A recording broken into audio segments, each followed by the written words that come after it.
బాలీవుడ్ నటి ఐశ్వర్య రాయ్, అభిషేక్ బచ్చన్ల గురించి గత సంవత్సర కాలంగా విడాకుల వార్తలు బీ టౌన్లో ఎంతగా చక్కలు కొడుతున్నాయో ప్రత్యేకంగా చెప్పక్కర్లేదు.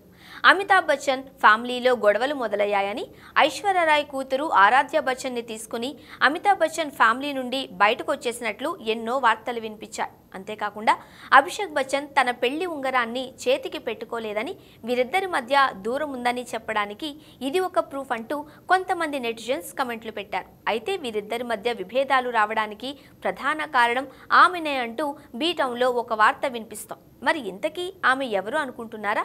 ఆమె ఎవరో కాదు, అమితాబ్ బచ్చన్ భార్య ఐశ్వర్య రాయ్ అత్త అయినటువంటి జయా బచ్చన్. జయా బచ్చన్ ఐశ్వర్య రాయ్ కోడలుగా అడుగుపెట్టిన సమయంలో బాగానే ఉందట. కానీ గత కొద్ది సంవత్సరాల నుండి వీరిద్దరి మధ్య విభేదాలు వస్తున్నాయట. ఇంట్లో అత్తా కోడలికి పడడం లేదని తెలుస్తోంది. అలాగే అమితాబ్ బచ్చన్ తన కూతురు శ్వేతా బచ్చన్కి తన ఇల్లు రాసిచ్చిన సమయం నుండే లోపల కోల్డ్ వార్ జరుగుతున్నట్లు తెలుస్తోంది. అలాగే రీసెంట్గా జరిగిన హోలీ వేడుకల్లో కూడా అమితాబ్ బచ్చన్ ఫ్యామిలీలో ఐశ్వర్య రాయ్ కనిపించలేదు. ఐశ్వర్య రాయ్ మాత్రం తన స్నేహితులు, తన భర్త, కూతురితో కలిసి హోలీ వేడుకలు జరుపుకుంది. అలాగే రీసెంట్గా ఐశ్వర్య రాయ్ అత్త జయా బచ్చన్ పుట్టినరోజు జరిగింది.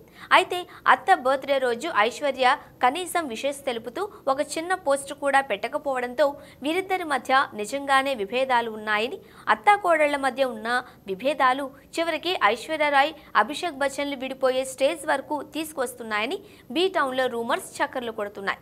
మరి ఇందులో ఎంత నిజం ఉంది అనేది మాత్రం తెలియదు.